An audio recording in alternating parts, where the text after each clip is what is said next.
अजित दादा से निवेदन करता हूं कि दादा आप सभी को संबोधित करें।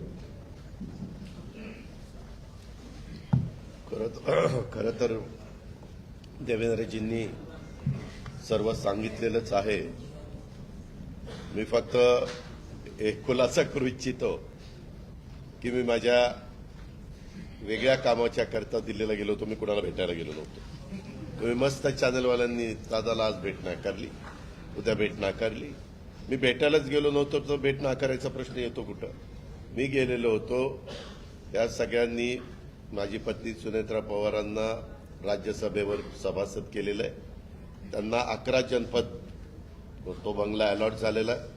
मला कुठलंही जरी गव्हर्नमेंटचं घर असू द्यात, आमचं स्वतःचं घर असू द्यात, मला नीटनेटकं लागतंय, आपल्याला सगळ्यांना माहिती आहे। आणि म्हणून मी तिथं आर्किटेक्टला घेऊन काय नियमामध्ये गोष्टी करता येतात ते एक गोष्ट होती। आणि प्रफुल्लभाई आणि आम्हाला आमच्या केसेस ज्या चाललेल्या आहेत त्याच्याबद्दल मी कधी वकिलांना भेटलेलो नव्हतो। नेहमी प्रफुल्लभाईची इथली जबाबदारी दिल्लीची पार पाडायची। आपल्यालाही माहिती आहे, काल पण तारीख होती ती पुन्हा पुढे ढकलली काहीतरी आमच्या चिन्हाची, तर तो पण एकदा विषय तो संपावा। तो आमचाही विषय तिथं सुप्रीम कोर्टामध्ये प्रलंबित आहे। अर्थात सुप्रीम कोर्ट त्याच्यामध्ये सगळ्यांची बाजू ऐकून घेऊन योग्य पद्धतीने निर्णय देईल। परंतु बागे कधी इकडच्या व्यापामुळे मला वकिलांना भेटता आलेलं नव्हतं, त्यांनाही भेटणं अतिशय गरजेचं होतं।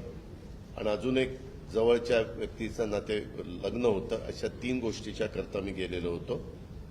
आणि तिथं गेल्यानंतर थोडासा इथल्यापेक्षा आराम मिळतो, त्याच्यामुळं तिथं आपला निवांत आम्ही म्हणजे राज्यसभा चालू होती, त्याच्यावर सुनेत्रा पण तिथं होती, हेही दोघं तिकडे होते लोकसभेत राज्यसभेत, म्हणून मी गेलो होतो। त्याच्यावर ते पहिल्यांदा डोक्यातनं काढून टाका मी कुणाला अमितभाईंना किंवा कुणाला भेटायला गेलो होतो। कारण आमची आधी चर्चा एकनाथरावजी, देवेंद्रजी आणि आम्ही गेलो असताना त्यावेळेस झालेली होती।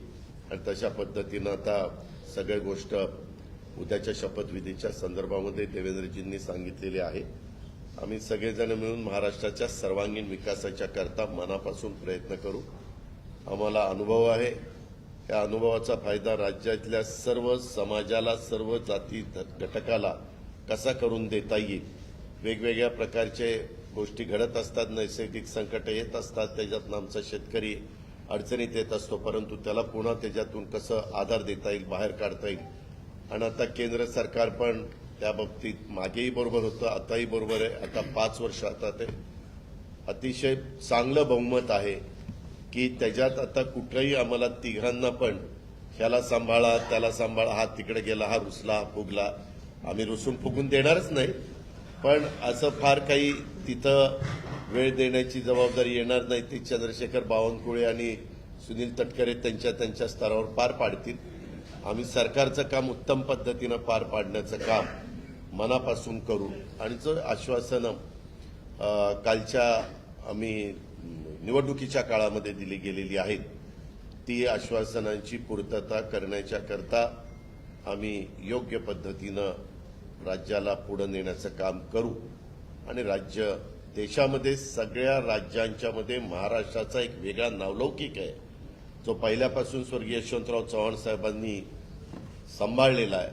तोच नावलौकिक आपल्या देशात प्रगतीपथावरचं नंबर 1चं राज्य म्हणून आपल्या राज्याची जी ओळख आहे ती पुढेही कायम आणि त्याच्यात भरच घालण्याचं काम हे आम्हा तिघांच्याकडनं, आमच्या सरकारकडनं, महायुतीकडनं निश्चितपणे केलं जाईल, याबद्दलची खात्री मी आजच्या आपल्याशी चर्चा करत असताना महाराष्ट्रातल्या जनतेलाही देतो आणि इथं थांबतो। धन्यवाद। चालू आहे ना ते? हे चालू आहे।